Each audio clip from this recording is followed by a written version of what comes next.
1945 წლის მაისის თვეში ჰიტლერის გერმანია დამარცხდა. რეალურად კაპიტულაციას ხელი მოეწერა 8 მაისს, თუმცა საბჭოთა ისტორიოგრაფია ამბობს, რაღაცა იმ დროს, როდესაც ხელი მოეწერა კაპიტულაციას იყო საბჭოთა კავშირში, მოსკოვში იყო 9 მაისის საბჭოთა ისტორიოგრაფია, ჯერაც ამბობს და ალბათ მომავალშიც რუსები იყვიან სულ, რომ ეს მოხდა 9 მაისს, მაგრამ ახლა ამაზე ხომ არ ვლაპარაკობთ. ჩვენ ვლაპარაკობთ იმაზე, რომ მაისის თვეში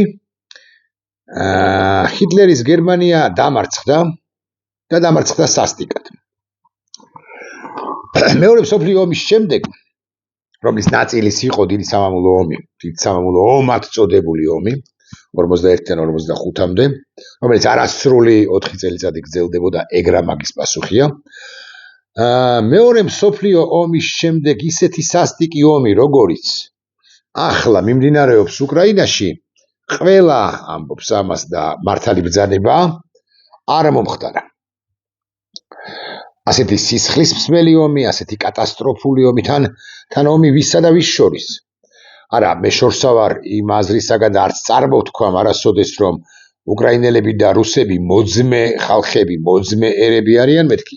მეცაც გეტყვით, მე მგონია, რომ მიუხედავად ცალკეულ ეპიზოდებში ისტორიის საერთო წარსულისა, ისინი არათუ მოძმენი არ არიან, არამედ მტრები არიან, იყვნენ კიდეც და არიან კიდეც და ახლა უფრო იქნებიან. დანასისხლად გადაკიდებულნი და ზიზღი უკრაინელებისა, რუსების მიმართ, უკრაინისა, რუსეთის მიმართ გაგრძელდება არათუ 10 წლეულები, არამედ 100 წლეულებიც კი, ესეც იმ შემთხვევაში, თუ რუსეთი ხვალ გამოსწორდება, ზეგ გამოსწორდება. ოღონდ რუსეთი ხვალ და ზეგ რომ არ გამოსწორდება, პირდაპირ მნიშვნელობით ხვალ და ზეგ კი ვიცით ჩვენ, შესაბამისად, ჩემი მოსაზრებით, 1, 5, 6, 7, 10 საუკუნეც კი უკრაინა ასოცხლოს ღმერთმა ეს ზიზღი გაგრძელდება და ისტორიულ, მარადიულ, მოდი ასე ვიტყვი, მტრად მიიჩნევს უკრაინელი რიგითი პატრიოტი უკრაინელი, რუს რიგით მეთქი რუსეთს, მოდი ასე ვიტყვი. რა საკვირველია, უკრაინაში, ისევე როგორც საქართველოში გამოჩნდნენ, უკრაინაში მომავალში როცა შეიცვლება ტენდენციები და მშვიდობა, ნამდვილი და არა ეფემერული დამყარდება, გამოჩნდებიან პირები, რომლებიც რუსეთთან ჩახუტება, გადახუტების მომხრენი იქნებიან საქართველოში, ხო გამოჩნდნენ და იქაც იქნებიან, მაგრამ იმედი ვიქონიოთ, რომ ისინი ჩვენგან განსხვავებით ვერ მიატრიალებენ ვითარებას თავის და სასარგებლოდ და უკრაინას რუსულ სახელმწიფოდ ვერ აქცევენ. ეს სხვათა შორის ძალიან მნიშვნელოვანია ჩვენი საზოგადოების ერთი ნაწილის brainwashing-ით, ტვინთა რეცხვის გამო, ჩვენი საზოგადოების ერთი ნაწილის ქმედებების გამო, ჩვენ არსებითად რასიისკი რუსულ სახელმწიფოდ გარდავიქმნით, იმიტომ რომ ლიდერები გვყავს, პოლიტიკური ხელმძღვანელობა გვყავს, ასეთი რუსული, პრორუსული ბანდიტური ამასთან ქართულგვარიან ბანდიტთა ჯგუფი. კარგით, არც ამაზე არ ვლაპარაკობ ახლა. არ უნდა გქონდეს მოლოდინი, რომ მეორე მსოფლიო ომის შემდეგ ყველაზე დიდი ომი მსოფლიოში, ევროპის კონტინენტზე და მსოფლიოშიც, ეს ომი დასრულდება ასე მაგალითად მოსკოვის აღებით. საერთოდაც უკვე როგორც ჩანს, ამგვარობას უნდა მივაქციოთ ყურადღება და ამგვარობას უნდა შევეგუოთ. როგორც ბერლინი აიღეს საბჭოთა ჯარებმა, ისე ვერ აიღებს კიევი უკრაინა მოსკოვს. და რაღაცა უკრაინა აგრესორი არ არის და რუსეთი და მოსკოვი აგრესორი, ვერც ის აიღებს კიევს, ანუ მოსკოვი ვერ დაიპყრობს კიევს. ერთადერთი კიევის დაპყრობის ერთადერთი შანსი რუსეთს აქვს გაგიკვირდება და პოსტომის პერიოდში. როდესაც ის, ანუ მოსკოვი, ანუ პუტინისტური მოსკოვი და ან პოსტპუტინისტური მოსკოვი, რუსეთი, ეცდება ეგრეთ წოდებულ რეჟიმ change-ს. აი საქართველოში 2008 წელს თუ თლად გულახდილები ვიქნებით, რა საკვირველია, მას სურდა თბილისში შემოგრიალება ტანკების ჩაყენება თბილისის შემოსასვლელთან და თბილისის გასასვლელთან, ცენტრალური გამზირების, გზატკეცილებისა და გამზირების კონტროლი, ტანკების შემდეგ საკუთარი სახმელეთო ჯარის ნაწილების შემოყვანა და სრული გადაკონტროლება, რაც რასაკვირველი არ გამოუვიდო და წინააღმდეგობის შემთხვევაში, მით უფრო ტოტალური წინააღმდეგობის შემთხვევაში, მაგრამ ჩვენ ამაზე არ ვლაპარაკობთ იმაზე, რა უნდოდა მოსკოვს და მას უნდოდა აი ამ ხიშტების ქვეშ რეჟიმ ჩეინჯი. და რეჟიმ ჩეინჯის შედეგად ვითომ ურთიერთობის დამლაგებელი თბილისიდან პირობითად ვლაპარაკობ მცხეთამდე რუსის ჯარის გამყვანი, მერე მცხეთიდან პირობითად კასპამდე, კასპიდან გორამდე და გორიდან ინისის და იქნებ ცხინვალამდე, ხა იმის იქით აღარ წავიდოდნენ, ისედაც იქ არიან. ამგვარი რეჟიმის მოყვანა, რომელიც მომგვარებელი იქნებოდა და ბევრი მაყურებელი თუ მომრჩეველი უფრო ზუსტი რო იყო, კმაყოფილის იქნებოდა ნახე მიხეილ სააკაშვილის პოლიტიკა განაპირობა, რომ რუსები შემოჯლიგინდნენ რუსთაველის გამზირზეო იტყოდა ზოგი ამომრჩეველი მოქალაქე. და კმაყოფილი იქნებოდა გვარებს არ აქვს მნიშვნელობა, მაგრამ ამი რომელიმე სიკინჭილაშვილის სააკაშვილის შემდეგ რეჟიმ ჩეინჯის შედეგად რომ მოვიდოდა ხელისუფლებაში, რომელიმე სიკინჭილაშვილის ბჭყალებში პატრიოტული ქმედებებით. ახლაც უკრაინაში რუსეთს ეს უნდა უფრო საშიში პერიოდი უკრაინისათვის დადგება სწორედ ომის შემდგომ, როდესაც სამართლიანადაც მაგ შორის გააჯავრებულები პრეზიდენტ ზელენსკიზე, რომელმაც შეიძლება აღარც იყაროს კენჭი ჩვენში რომ დარჩეს მომავალ საპრეზიდენტო არჩევნებში, სამართლიანად გაბრაზებული მოქალაქეების ერთი ნაწილი ეგრეთ წოდებულ დაბალანსებულ, გაწონასწორებულ პოლიტიკოს მისცემს ხმას პოლიტიკოსისკენ, პოლიტიკოსის სასარგებლოდ გააკეთებს არჩევნებს.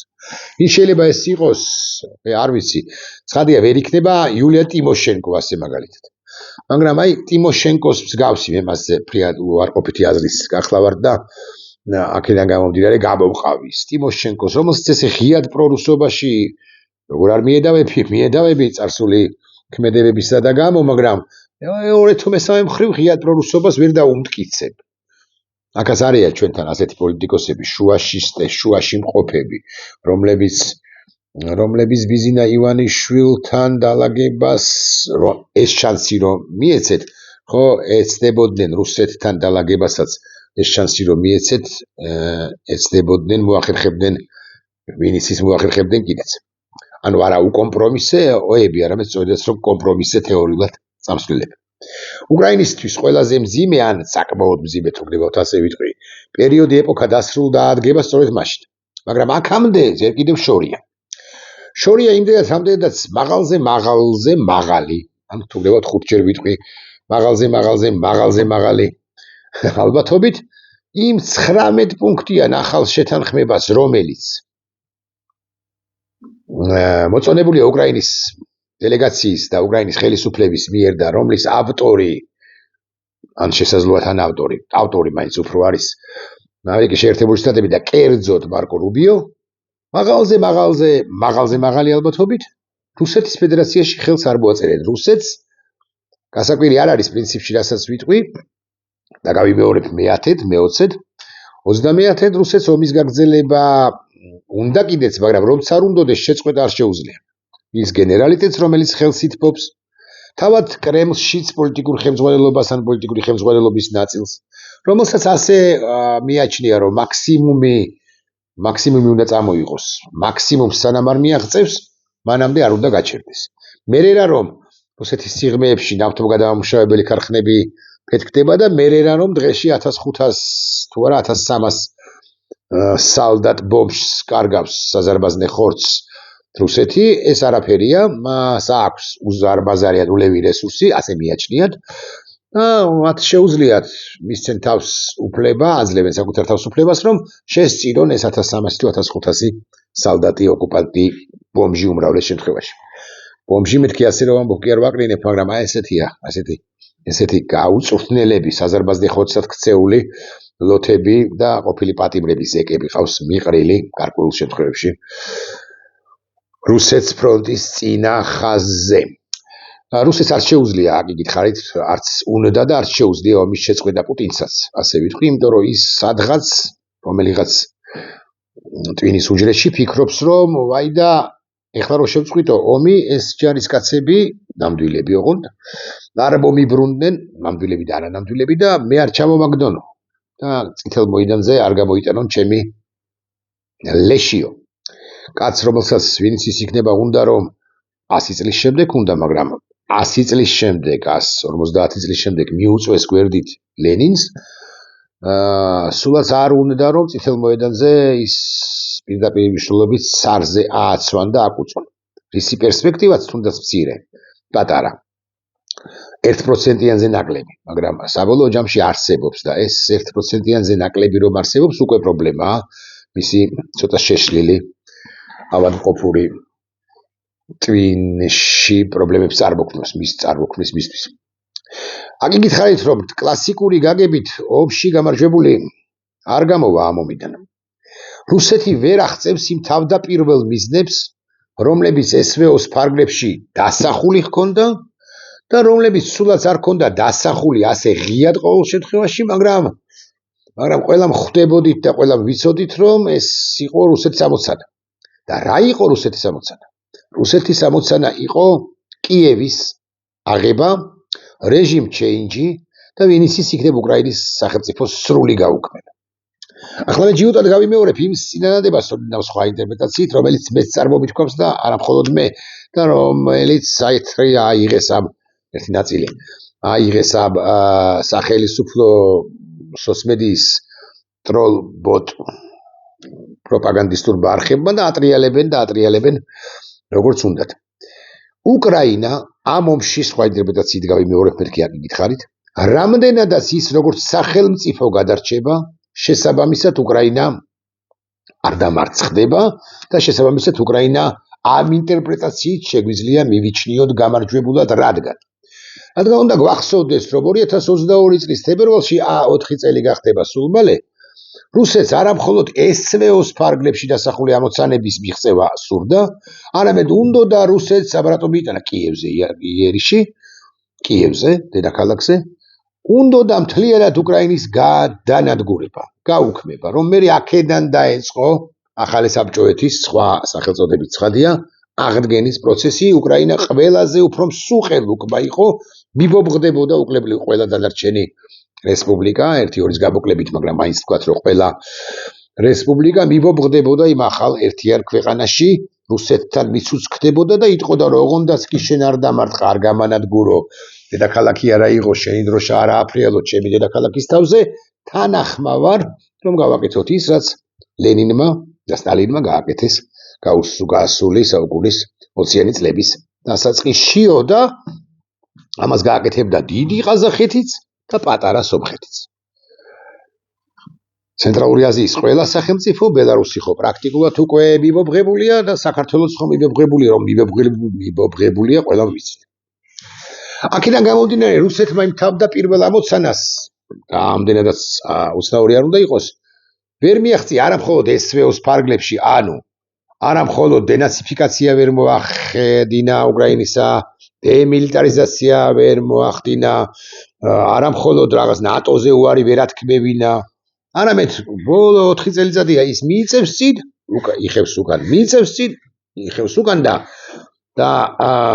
დონბასიც კი ბოლომდე აღებული არ აქვს ახლა ამერიკელები არასწორი ალბათ ახლა მოკლედ რაღაც ვერსია არსებობს რომ დონბასი უნდა დატოვოს უკრაინამ ის 20-30% რომელსაც აკონტროლებს მაგრამ მოგებული რაცა გაქვს და გამაგრებული სადაც ხარ ის რატო უნდა დატოვო ეს კარგად არ ესმის არც დონალდ ტრამპს და არც არავის ვინც უკრაინასთან დაკავშირებით რამ კომენტარს აკეთებს პუტინს მხოლოდ უნდა რომ დატოვოს და ეს დონბასის დატოვება ეს უბრალოდ რაღაცა ამდენი კვადრატული კილომეტრის დატოვება კი არ იქნება არამედ იქნება რუსეთისათვის იმ სივრცის დათმობა საიდანაც რუსეთი უკვე გარკვეული პერიოდის შემდეგ აუცილებლად მიიტანს იერიშებს უკრაინის დანარჩენ ტერიტორიაზე იმ შემთხვევაშიც კი თუ მოცემულ ეტაპზე პირობითად იანვარში თებერვალში დეკემბერში თუ გრება თქვათ ასე შეწყდება ცეცხლი ოღონდ მე არ ვჯერა მართლა ჯერ არ ვჯერას დონემდე უნდა დავიდეთ რომ რუსეთი იმ 19 პუნქტიან შეთანხმებას რომელსაც მიაღწიეს ერთმანეთთან შეერთებულმა შტატებმა და უკრაინამ ამ შეთანხმებას მოაწერს ხელს იმიტომ რომ ეს მისთვის ღირსების მისეული გაგებით ღირსების საკითხია მან არ უნდა დათმოს და ბოლომდე უნდა იომოს აქედან გამომდინარე პერსონალურად ჩემთვის ჩემი აზრით ტრამპის ეს ძალისხმევანი რომ როგორღაც დაიწეროს რამ დოკუმენტი, სადაც ნათქვამი იქნება, რომ რუსეთი და უკრაინა აღარ ესვრიან ერთმანეთს ან საბოლოოდ შეთანხმდნენ, ტრამპის ეს ძალისხმევანი ჩემი აზრით დამარცხებისთვისაა განწირული, არ მგონია, კი არა, აბსოლუტურად დარწმუნებული ვარ, რომ როცა ვიტკოფი იქნება თუ სხვა ვინმე ჩაიტანს ამ დოკუმენტს პუტინთან, პირდაპირ მნიშვნელობით არ უნდა გაიგოთ, ცხადია, მაგრამ პუტინი ამ დოკუმენტს ვიტკოფს თუ სხვას დაახევს თავზე, არა, პირდაპირ მნიშვნელობით არა, მაგრამ პუტინი უარყოფს. ამის ნიშნების სხვა შორის უკვე არის პესკოვმა გააკეთა განცხადება იმან კიდე ლავროვი ვისი კუროც არის, აგვარია ის ქალი. იმ ქალმა, ზახაროვა, სხვება და სხვება. მოკლედ ამერიკელების ეს გეგმა რუსეთისთვის მიუღებელი იქნება, ჩემი აზრით. გაგიკვირდებათ და ამ გეგმას შეიძლება და აქ ძალიან ფრთხილი უნდა ვიყო, შეიძლება არ დაეთანხმოს, როცა გაიხსნება ყველა მუხლი და ყველა მუხლზე ისაუბრებენ მხარეები, ყველა მხარე, შეიძლება ბოლომდე მისაღები არ იყოს არც გაგიკვირდებათ და ევროპისათვის. აქ მე ამაზე მეც არაფერს ვიტყვი, თუმცა ვნახოთ ამას ვიტყვი. იმიტომ ორ სიტყვას მაინც დავამატებ, იმიტომ რომ იქ შეიძლება აღარ მახსოვს რომელი მუხლებია, პირველანდელი ერთ-ერთი ვერსიისა, რომელიც გავრცელდა საბოლოო არ არის, მაგრამ თორსი მე-6 და მე-7 იქ ლაპარაკობს ევროპის იმგვარ თანამონაწილეობაზე, რომლის შედეგადაც ევროპას მეტიც გაღება, ფინანსური რესურსი იგულისხმება, მოუწევს თუ თავად დაეთანხმება და ამას რატო დაეთანხმება, კარგად არ ვიცით. კარგად ვერ ხვდებით. თუმცა მხარეები, შეერთებული შტატები და ევროპა იმედი ვიქონიოთ, მაინც დაახლოვებენ პოზიციებს და საერთო პოზიციები გაბოლენ, მაგრამ ეხლა საბოლოო ჯამში რა მნიშვნელობა აქვს? თუ რუსეთი ხელს არ აწერს და აპრიორი ვიცით ეს, ამ თავითვე ვიცით, მაშინ წერონ და იკითხონ ევროპელებმა, ამერიკელებმა და უკრაინელებმა ერთად, როგორც კარგი გაგებით რომ. კიევის დროშა თავზე არაფრიალდება რა რუსული დროშა, ეს ნიშნავს უკრაინის სახელმწიფოს არ დამარცხებას და შესაბამისად გადარჩენას. იმიტომ რომ კარგად უნდა გვესმოდეს. ემანდ 2022 წლის 24 თებერვლიდან პირობითად ვლაპარაკობ ერთი კვირის თუ 10 დღის თავზე, მაგალითად 10 მარტისთვის, ან 5 მარტისთვის. რუსეთს რომ მიეღწია იმ შედეგებისათვის, რა შედეგებიც, რა მიზნებიც, იმ მიზნებისათვის მიეღწია, რა მიზნების დასახული მას იმ თავითვე ჰქონდა, რომ მიეღწია მაშინ უკრაინის სახელმწიფო ახლა 2025 წლის მიზნულს უბრალოდ არ იარსებებდა. ახლა გეკითხებით, რაღაცა უკრაინის სახელმწიფო თუნდაც ამ მდგომარეობაში 20% წართმეული, ამ 20%-ზე არსებული ინფრასტრუქტურის 99% განადგურებული, უამრავი მსხვერპლით, არავინ უარყოფს ამას, უამრავი ადამიანური ტრაგედიებით, განადგურებული, გადანადგურებული, ჯოჯოხეთ გავლილი. თუ ის ასეთია, მაგრამ ის როგორც ასეთი მაინც არსებობს, ანუ ამაყად ფრიალებს ასე ვიტყვი უკრაინის სახელმწიფო დროშა კიევის თავზე და პროუკრაინული მთავრობა ჰყავს, მიგეკითხებით, გადარჩენილია თუ არა? ვერ მიაღწია რა დასახულ ამოცანებს? გადარჩენილია თუ არა უკრაინის სახელმწიფო? მე ღიად ვამბობ, რომ გადარჩენილია. მეცაც გეტყვით. ეს ტროლ ფაბრიკები კი, ტროლ გვერდები კი ატრიალებენ წამოგვამჩევ ვიდეოებს, მაგრამ მაინც ჯიუდად გავიმეორე. ხელშეკრულება, რომელსაც 19 პუნქტიანი პირველ ყოვლისა. სთავაზობს შეერთებული შტატები უკრაინას და რუსეთს ორივე მხარის მიერ რო იყოს ხელმოწერილი, ეს იქნება უკრაინის სახელმწიფოს შენარჩუნების საფუძველი და შესაბამისად გადარჩენის საფუძველი. მე სპეციალურად ვამბობ ამ რთულ თანწყობილ წინადადებებს, რომ ამ ბანდიტურ Facebook ტროლ გვერდებს, ხელისუფლების გამოკვებილებს უმრავლეს შემთხვევაში იუზერებს აგრეთვე, რომლებსაც უხეშად ასასლარს უხდიან თითო გაშავებაში სხვა ადამიანებისა, არ ქონდეთ დამონტაჟების და სხვაგვარი ინტერპრეტაციების საშუალება, ამასაც დარწმუნებული ვარ აიღებენ, განა არა და მიჭრი-მოჭრიან ან კონტექსტიდან ამოვარდნილად მიაწვიან მაყურებელს, მაგრამ ვისაც ექნება შესაძლებლობა რომ სრული ვიდეო ნახოს, მატიოსანი ვინც არის ცხადია, ის კი მიმიხვდება, ჩახვდება, რასაც გულისხმობ ფინეთი.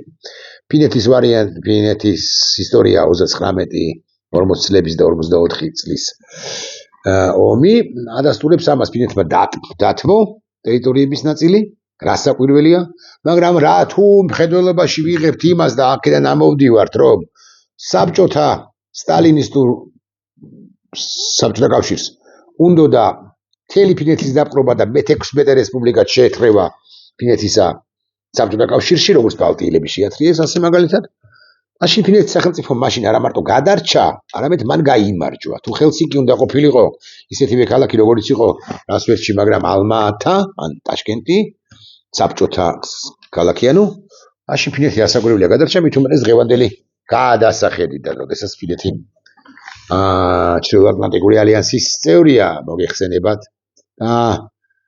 ეს ძალიან კარგია. რასაც მე ვამბობ, ამას პრინციპში იმეორებს კი არა, ამას ამბობს, ამასვე ამბობს, მაგრამ ნოდია გია, პროფესორი, რომელიც წერს შემდეგ რამეს. ოდიში ეს არის, არა? ხეთ რას წერს ბატონი ნოდია.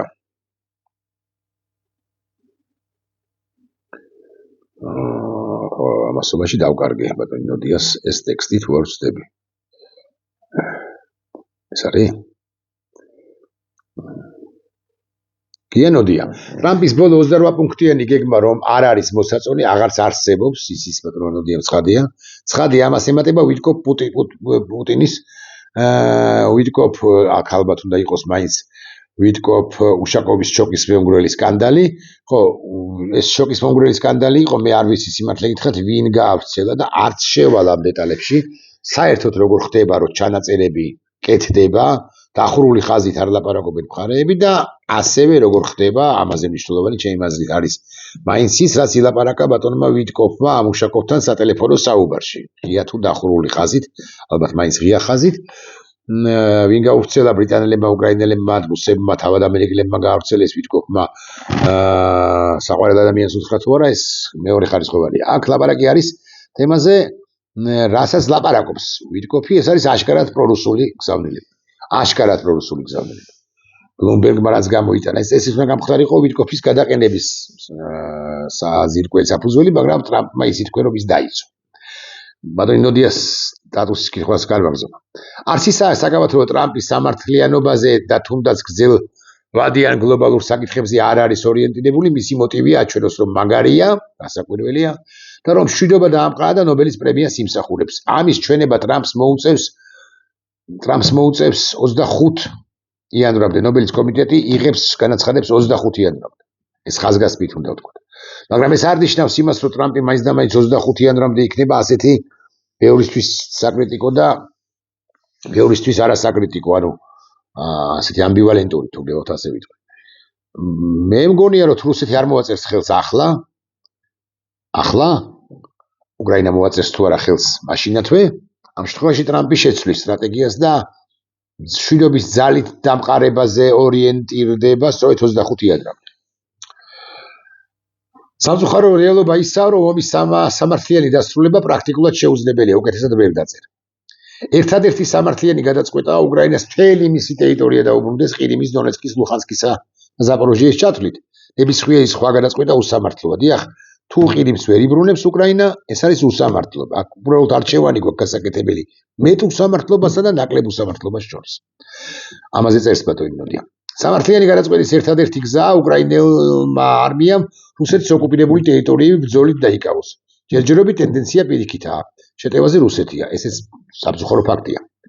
პრაქტიკული თვალსაზრისით გადამწყვეტი კითხვაა, ვისზე მუშაობს დრო უკრაინაზე თუ რუსეთზე. აქ ბატონი ნოდია ცოტა საკამათო განცხადებას აკეთებს, აზრს ან ვითარებს. სამწუხაროდ გამიჭირდება თქვა, რომ უკრაინაზე, ანუ უფრო რუსეთზეო ამას ამბობს, ცონის დადება იმაზე, რომ ცოტა ხანში გარდატეხა მოხდება და დრო უკრაინაზე იმუშავებს, ძალიან სარისკოა, მე მაინც დავდებდი ბსოლს. გულახდილად გეტყვით, მაგრამ ეს ჩემი პერსონალური დამოკიდებულება. ომის გაგრძელება რუსეთსაც სერიოზულ პრობლემებს უქმნის. მაგრამ მას მაინც გაცილებით მეტი რესურსი აქვს. მაგრამ აქ უნდა დავაკვირდეთ ბატონ გია დინამიკას, ხო, ტენდენციას. დინამიკის თვალსაზრისით რუსეთი კარგავს დღეში იმაზე მეტს, ვიდრე ჩვეულებრივ დაკარგავდა ხოლმე. ასე რომ მისი თავქვედაღმართი ტრაექტორიით მოძრაობა არის შესამჩნევი უკვე და პირობითად ლაპარაკობ უკრაინამ გაძლოს ოღონდ და 2 წლის შემდეგ კიდევ უფრო შესამჩნევი კი არა ხელშესახები იქნება შედეგები. პრინციპულად ვერ გამოვრიცხა, რომ სიტუაცია რამდენადმე შეიცვალოს უკრაინის სასარგებლოდ ამბობს ბატონი ნოდია. აქედან გამომდინარე, სამართლიან და უსამართლო ზავს შორის არჩევანი უკრაინას და მის უკან დგომ დასავლეთს არ აქვთ. არჩევანია ძალიან უსამართლო და ოდნავ ნაკლებ უსამართლო მშვიდობას შორის. მე ხო პრინციპში ამ აზრისა ვარ, რომ სრული კონტროლის აღდგენა ყირიმზე და დონბასზე და ლუხანსკსა და ზაპოროჟიეზე უკრაინელები ვერ მოახერხებენ ალბათ, ყოველ შემთხვევაში სამ რეგიონზე ნამდვილად, ყირიმზე და დონეცკზე და ლუხანსკზე, მაგრამ ეს იქნება ნაკლები უსამართლო მშვიდობა, ნაკლები უსამართლო მშვიდობა. და ეს არის როგორც ჩანს 21 საუკუნის ყოველ შემთხვევაში ამ ომის, როცა ვერც ერთი მხარე ვერ გადასწოლის, ვერ გადაძალავს ამ ომის ერთადერთი რეალისტური შედეგი. ოღონდ თავარია რუსეთმა დათმოს. ახლა დათმობს თუ არა რუსეთი 2 წუთი დაახლოებით ამ თემასაც. აქ იგით ხარით რომ ჩემი შეგრძნებით და მოლოდინით არა. რუსეთს უნდა ომის გაგრძელება, არც შეუძლია ომის შეწყვეტა. და კიდევ გარკვეული პერიოდი ის ყოველ შემთხვევაში ეცდება რომ რაღაც ცოტა უპირატესობა მართლა აქვს ის სხვა რეალობა შექმნას ფრონტის ხაზზე და სხვა რეალობას რომ შექმნის იმ სასტარტო მდგომარეობიდან ელაპარაკოს დასავლეთს. მაგრამ ეს იმ დაშვებით ვლაპარაკობთ ჩვენ თუ ტრამპი არ გაჯავრდა ხვალ. ანუ მას შემდეგ როცა ეხლა არ მოვაწერს რუსეთი ხელს ამ მაგალი ალბათობით არ მოვაწერს ამ სამშვიდობო ინიციატივას ავტორი მარკო რუბიო. თუ გაჯავრდა ტრამპი, მაშინ ჩვენ უნდა მივიდეთ იქამდე, რასაც ამბობს ბატონი კასპაროვი, ვინც ნახა მისი ფრიად აღმაშფოთებელი ამერიკის შეერთებული შტატების პოლიტიკის მიმართ აღმაშფოთებელი განცხადება და სწორი განცხადება. კასპაროვი ამბობს შემდეგს, რომ ესე გაგრძელება წარმოუდგენელი არ ვყვა. დასავლეთმა უნდა შეწყვიტოს შეშფოთებები, აღშფოთებები და ასე შემდეგ და ასე შემდეგ. დასავლეთს აქვს შესაძლებლობა რომ დაამარცხოს რუსეთი და ამას არ აკეთებს თითქოს შეგდებულად. კასპაროვი ამბობს ერთმანეთზე უკეთეს სიტყვებს ნახეთ, ის კანადაში გამოვიდა სიტყვით კონფერენციაზე. ეხლა ბიზინა ივანიშვილზე 2 სიტყვა. უცნაურეს რამეს ვიტყვი. ხო, ბაქი ბუქობს ბატონი ივანიშვილი და მის ფრთებქვეშ მოქცეული პირები რომ ომი ცუდია, ასაკურელი ომი ცუდია. ხო არასოდეს არ წარმოუთქვამთ სიტყვა რომ ომის პარტია გლობალურად არის არა უკრაინა ან დასავლეთი. არა, ამერი გლობალური ომის პარტია არის გაგიკვირდებათ და რუსეთი. და ყველა ვინც მის ფრთებქვეშ არის რუსეთის ფრთებქვეშ. ბელარუსის გლობალური ომის პარტიის ჭანჭიკია. საქართველოს ამ გლობალური ომის პარტიის გაიკა პირობითად ლაპარაკობთ რაღაც რუსმანიტუ. ვინტუკა ვინტი. საქართველოს არის რა რუსეთთან დე ფაქტო ხელისუფლებას გულისხმობთ, რომ ჩვენ რო არა ვართ გასაგები. უცნაურეს ამას ვიტყვი. თუ ომი შეწყდება ვიმეორ კი არ დასრულდება მაინც და მაინც არამედ აი ცეცხლის შეწყდა პირობითად ლაპარაკობ 6 თვით და შენ არ ჩონდა ეს ცეცხლის შეწყების ამბავი. და დაიწყება უკრაინის აღდგენის ევროპული ფულით, გაყინული აქტივებით, რეპარაციებით, უკრაინაში ჩარიცხული ფულებით, ამერიკული ფულით, ევროპული არ აქვს მნიშვნელობა, მაგრამ დაიწყება უკრაინის აღდგენის პროცესი. გლობალური ომის პარტიის ფილიალის საქართველოს დე ფაქტო ხელისუფლებისათვის ეს იქნება ძალიან ცუდი გაგიკვირდებათ და კერძოდ არ ვუტრირებ. ნახევარი საქართველო აიბარგება და წაბარგდება უკრაინაში მუშახელად. იმიტომ რომ იქ იქნება საკმაოდ ან საქართველოზე მაღალი პრაქტიკულად ევროპის ტოლფასი შემოსავლები ხელფასის სახით პირებისთვის, რომლებიც აშენებენ, მშენებლებისთვის. სხვადასხვა დონის მშენებლებს, შემდუღებლებისთვის თუ რაღაც აგურის დამდებისთვის. საქართველოს ეკონომიკა პრაქტიკულად ჩამოიქცევა. ამაღლა თქვამია, მოკლედ ასეთი 9 ეგრეთ წოდებული პროცენტიანი ზრდა ჩვენ არ გვექნება. ამას არ ჭირდება რომელიმე ევროპულ სახელმწიფოში ეკონომიკის უმაღლესი სკოლის ან უნივერსიტეტში ფაკულტეტის ეკონომიკის ფაკულტეტის დამთავრება. ამას მეც ხვდები, კი მიყვარს რიცხვი, მაგრამ ცხადია ეხა ისი არ ვიცი რიცხვი, როგორც ფინანსის სისტემა. რატო ჩამოიქცევა? იმიტომ რომ ეს შავი ხვრელები, რომლებიც აქვს რუსეთს აქ შექმნილი, ეს შავი ხვრელები ნელ-ნელა ამოივსება, საჭიროებაც აღარ იქნება ამ შავი ხვრელებისა. იმიტომ რომ დესანქცირების პროცესიც გარკვეულწილად დაიწყეს, შესაძლოა დაიწყოს. ამიტომ ეს რაღაც 8400 ვუტრირებ 797%-ით გაიზარდა მანქანების ექსპორტი ცენტრალური აზიის რომელიღაც სახელმწიფოში და იქიდან რეექსპორტი რუსეთში და ამ ავტომანქანების კაპოტ ქვეშ რა ჩიპებია მიმაგრებული რუსეთისთვის საჭირო, ხო? ღმერთმა უწყის და ეს შავი ხვრელები ამოივსება. რუსებიც, რომლებიც აქ არიან ჩამოსულები და იყიდეს უზრავი ქონება და ამან სხვათა შორის გარკვეულწილად მაინც შეუწყო ხელი საქართველოს ეკონომიკის ბრჭყალებში გაჯანსაღებას, ეს რუსებიც დაყრიან ამ ბინებს, ზოგი მათგანი საერთოდაც გაყიდის იაფად და დაუბრუნდება მშობლიურ რუსეთს, დაბრუნდება მშობლიურ რუსეთში. თუნდაც პუტინისტურში, ოღონდ ომი არ იყოს და მათ არავინ არ სთხოვდეს ჯარში წასვლას და უკრაინელებთან ომს და ბრძოლას და ახალგაზრდა ბირო ხდებიან აქ ყაზბეგის გამზირზე, ისინი უთუოდ წავდნენ. ნაწილი ყოველ შემთხვევაში, ბევრი, 70-80,000 რუსია დღესაც და არა და მათ ეკონომიკაში შემოაქვთ ესე რომ ამბობენ, ხო, ზუსტად ხალხში შეაქვთ. ეკონომიკაში ამ გაგებით შეაქვთ ფული. ხარჯავენ ბევრს, ხარჯველებია ბევრს, ქართველთან შედარებით, თორე ამერიკელთან შედარებით მიზერს ხარჯავენ, ხო, ევროპელთან შედარებით. ამიტომ ბიზნა ივანიშვილი კიბაქი მუქობს რომ მე მინდა რომ ომი დასრულდესო, მაგრამ ჩვენში დარჩეს და ეკონომიკური თვალსაზრისით მას არ აწყობს. ომის დამთავრება უკრაინაში პარტოგრაგებით ნებისმიერი შედეგით და პრობლემების შექმნა საქართველოსთვის ერთია, ტოლფასია. ბიზნეს საქართველოსთვის უფრო ზუსტი რომ იყო. რატომ კიდევ დამატებით?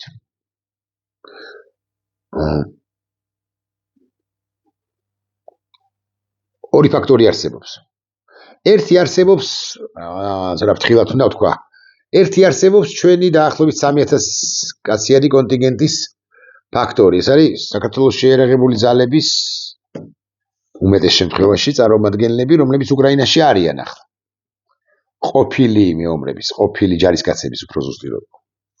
მათი ნაწილი დასაკვირველია განაგრძობს უკრაინის შეიარაღებულ ძალებში მსახურს, მაგრამ გარკვეული ნაწილი შეიძლება დაბრუნდეს კიდეც საქართველოში.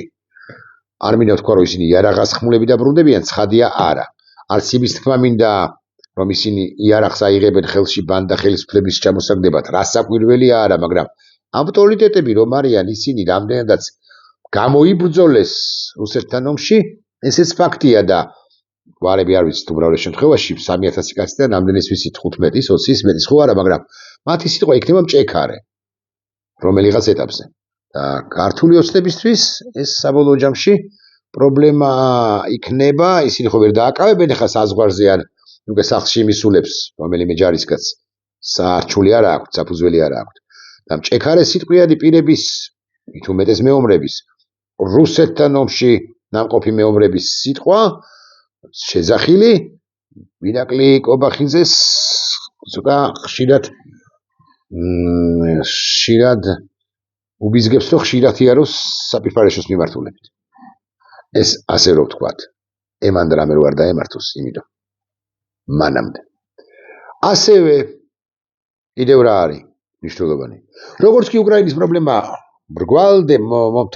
მომრგვალდება და სადგურდება 6 თვიანი, 1 წლიანი ან სამუდამო მშვიდობა, შეერთებული შტატების აქტიური პრეზიდენტი, რომელიც კიდე 3 წელი 2.5 წელიწადი ვთქვათ იმ მომენტიდან უნდა იყოს ოვალურ კაბინეტში, სხვა რეგიონებსაც გადახედავს თავისი რესპუბლიკური ან ტრამპისეული მზერით.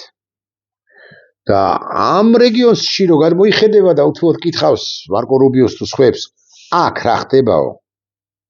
შავი ზღვა ხო უმნიშვნელოვანესია შეერთებული შტატებისთვის და აქ რა ხდებაო? მას ეტყვიან რომ ვინმე ოლიგარქი ტრამპისთვის ცხადია სასაცილო რომ არ ყოფნის ისეთი ოლიგარქი, ივანიშვილი მართავს ამ ქვეყანასო და ინგლისურად წარმოვთქვათ თუ ქართულად. ვინ არის ეს ივანიშვილიო იკითხავს ეს ტრამპი. მე ხა ძალიან ვამარტივებ, მაგრამ მაინც ეს რეგიონი უნდა იყოს ამერიკის მთლიანად რეგიონი, ამერიკის სტრატეგიული პარტნიორი, რუსეთი ახლა არის დასუსტებული, რუსეთს ყველაფერი უნდა გამოვართვათ, რასაც ის პირდაპირ ანილიბად აკონტროლებს, მათ შორის უნდა გამოვართვათ, წავღლიტოთ, გამოვართვათ უფრო სწორი ზმნა არის ალბათ საქართველოს, სადაც ქართველი ხალხი თან იბრძვის. ამიტომ ომის დასრულება უკრაინაში, საიდან დავიწყე, ბიზნესთვისაც ფრიად პრობლემული შეიძლება იყოს და რამდენიმე ფაქტორი არსებობს, კიდე სხვა ფაქტორები. მათ შორის საქართველოს მისიის როლი მისიის გამოკვეთა. აქვს თუ არა ბიზნეს შანსი თუ პერსპექტივა რომ პროუკრაინელ პოლიტიკოსად იქცეს? არა. ვინ მიიღებს თორე? ხვალ ზეგვე მოვაწერდა ხელს რუსეთის დასუსტების შემთხვევაში. აღარ დასრულებული ამბავია ეს. აქვს თუ არა ბიზნეს პროამერიკელ პოლიტიკოსად იქცეს? კვლავ ვიმეორებ. არა და აღარ, რაც არ უნდა შესთავაზოს. კიდალა ბიზნა გრიგოლიჩი და კიდალებს ამერიკელები ვერ იტანენ გადამგდებებს ანუ სიტყვის კაცები ვინც არ არიან მათ არც ელაპარაკებიან ბიზნა უკვე ცნობილია უკვე ნაცნობია სიტყვის კაცი რო არ არის იმ კაცად ანუ გადამგდებად ამღალატებლად ხო და ომი მე მინდა რომ დასრულდეს დასაკვირველია სამართლიანი პირობებით მეტნაკლებად სამართლიანი პირობებით ბოლო ჯერ ვიტყვი ბოლო წინააღმდეგობას პოსტომის ბატონი ნოდიას ამას წერს ომის შემდგომი პერიოდი როცა დასრულდება ომი უფრო საფრთხილოა არანაკლებ საფრთხილოა უკრაინისათვის როდესაც რუსეთი ჰიბრიდული ომის სხვა ელემენტებით ეცდება რეჟიმ ჩეინჯს ანუ იმასაც მას გამოუვიდა 2012-ში საქართველოში სამწუხაროდ გამოუვიდა და კი ამიტომაც ვართ ამ მდგომარეობაში უკრაინაში ექნება საფუძველი იქ არის საბჭოთა დღეს რო გაჩუმებულია საბჭოთა საზოგადოება რუსეთთან დალაგების სურველი საზოგადოება კიევშიც საბჭოთა არმიელის სატყეგზელოს რომ სვავდნენ 2022 წლის 23 თებერვალს ომამდე ომის დაწყებამდე ერთი დღით ადრე არიან ესეთები მათი უმრავლესობა გადასხვაფერდა როდესაც ხილული მტერი დაინახა რუსების სახით არა კიდევ არიან ჩვენთან ხომ არიან და არიან 38 წუთი გამიძელით ბიზნესზე იქნება მაღალი ალბათობით სათაური ბიზნეს ომის დასრულება ბიზნეს არ აწყობს ომის დასრულება უკრაინაში აი ასეთი სათაური გვექნება